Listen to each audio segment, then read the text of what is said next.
안녕하세요. 살림위원 손홍석입니다.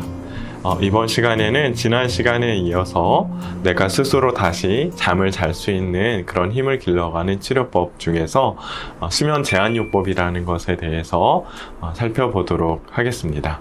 불면증에서 벗어나는데 수면을 제한한다니 이 이름에서 많이들 이제 오해를 하시게 되는 경우가 있는데요. 설명을 드리도록 하겠습니다. 불면증의 상태에 있는 우리 뇌에 생체식의 잠을 자는 기능이 어긋나 있는 상태를 제가 설명을 드릴 때 자주 드는 비유가 있습니다. 수시로 과자를 먹느라고 식사를 하지 않으려고 하는 6살짜리 꼬마 아이가 있다고 한번 상상해 보는 것이죠. 시도 때도 없이 간식을, 과자를, 초콜릿을, 사탕을 계속 먹던 이 아이를 자리에 앉혀놓고 밥을 먹자고 하니까 먹지 않겠다고 하는 것이죠.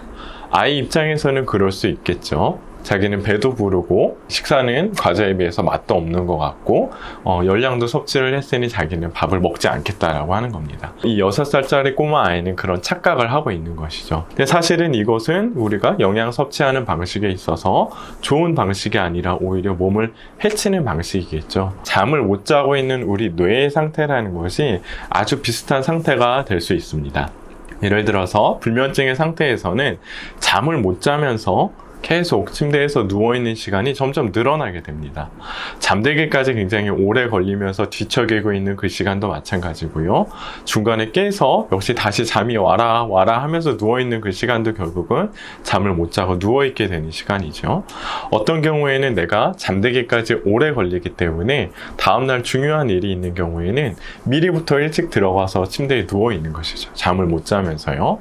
또 주말이나 휴일 같은 경우에 잠에서 깨긴 했는데 평소 잠을 못 자서 너무 피곤하기 때문에 계속 누워있게 되는 시간들이 늘어납니다. 이 모든 시간들이 사실은 잠을 못 자면서 잠자리에 머물고 있는 시간들인데요. 이 시간들 동안에 내가 스스로 인지하기는 잠을 전혀 못 자고 있다라고 인지하지만 사실은 우리 뇌는 아주 나쁜 형태이지만 조각잠의 형태의 잠을 취하고 있습니다. 이것은 수면 당원 검사라 그래서 우리 뇌파로 수면 상태를 정확히 측정하는 그런 검사의 결과인데요. 아래쪽이 이제 만성 불면증에 있는 수면 상태입니다. 여기서 보시면 이렇게 색깔로 칠해지는 부분들은 계속해서 아주 얕은 잠의 상태와 다시 깨어나는 상태를 계속해서 우리 뇌가 왔다 갔다 하고 있는 상태입니다. 이런 상태 때 보통은 본인은 깨어있을 때만 계속 기억이 나기 때문에 잠을 못 자고 있다라고 인식을 하고 있는 것이죠. 근데 우리 뇌는 아주 나쁜 조각잠의 형태의 잠을 자면서 스스로는 착각을 하는 것이죠.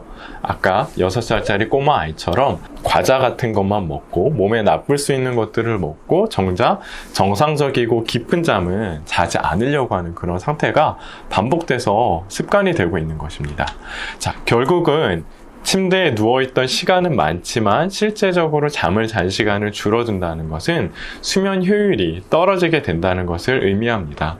그리고 바로 이것이 불면증을 악화시키고 지속되게 하는 결정적인 요인이 됩니다. 그러면은 이 6살짜리 꼬마 아이를 다시 밥을 먹게 하려면 어떻게 해야 될까요? 네, 그렇죠. 먼저는 간식이나 과자를 철저하게 못 먹게 하는 겁니다. 그리고 아주 일정하게 정해진 시간에만 밥을 차려주고 먹도록 하는 것이죠. 처음에는 이 꼬마아이가 저항할 수 있습니다. 습관이 되지 않아서 그래도 나는 밥을 먹지 않겠다라고 버티는 것이죠. 근데 얼마나 버틸 수 있겠습니까? 이내 곧 처음에는 배가 고파서라도 억지로 밥을 먹기 시작합니다. 딱 정해진 시간에 밥을 먹지 않으면은 그 밥을 치워버릴 경우 이제 절박하게 인식을 하게 되는 것이죠. 아, 이 시간에 내가 밥을 먹지 않으면 정말로 하루 종일 먹을 수가 없겠구나. 그러면 억지로 먹기 시작하는데 이게 하루, 이틀, 일주일, 2주일 계속되다 보면은 이제는 규칙적인 시간에 밥을 먹는 것 자체가 이 아이의 습관이 되는 것입니다. 따라서 수면 제한요법에서의 수면 제한은 엄밀한 의미에서는 잠자는 시간을 줄이는 것이 아니라 잠을 못 자면서 잠자리에 누워 있었던 시간을 철저하게 제한하는 것입니다. 쉽게 말하면 수면의 밀도를 높이는 것이라고 생각하시면 됩니다. 여러 시간 동안 조각조각 잤던 잠을 압축해서 적은 시간 누워있더라도 그만큼은 깊은 잠을 자는 법이라고 생각하시면 되겠습니다.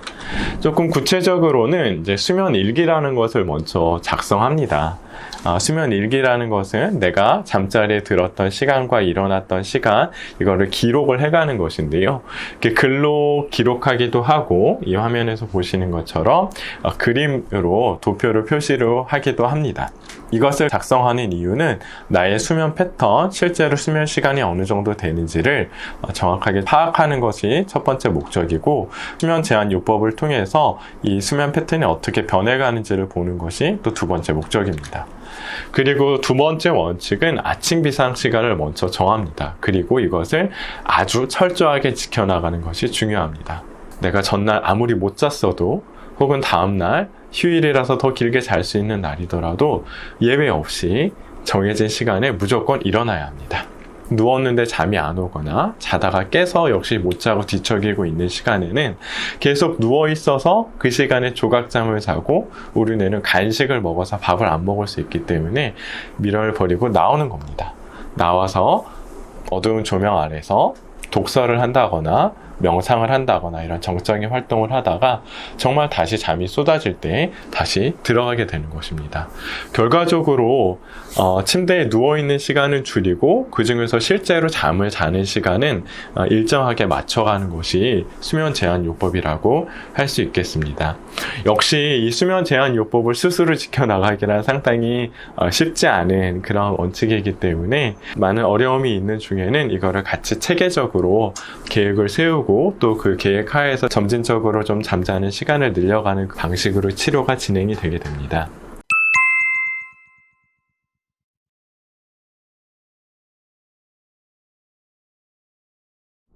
다만 여기서 좀 우리가 반드시 기억하셔야 될 것들은 첫째로 적게 누워있게 되지만 실제로 그 누워있는 시간만큼은 정말 깊은 잠을 자는 것이 불면증으로부터 벗어나는 첫 번째 길이라는 것입니다. 수면의 질이 먼저 돌아오고 나서 깊은 잠을 자고 나서부터 그 다음부터 수면의 양은 늘려갈 수 있습니다.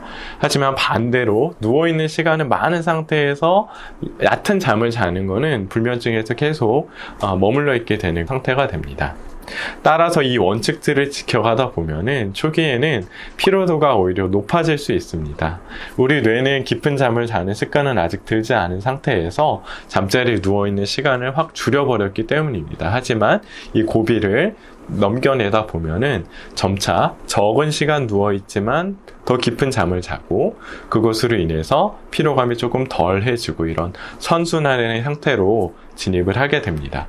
따라서 이 수면 제한 요법을 지켜가실 때에는 인내를 가지고 긴 호흡을 가지고 최소 2주 이상을 꾸준히 지켜나가는 것이 중요합니다. 대부분의 경우는 하루 혹은 이틀 정도 시도해보고 확연하게 더 못 자고 피로감이 높아지기 때문에 포기하게 되는 경우가 많습니다. 그래서 이 수면 제한 요법이라는 것도 긴 호흡을 가지고 최소 2주 이상을 지켜나가는 것이 중요하다는 것을 기억하셨으면 좋겠습니다.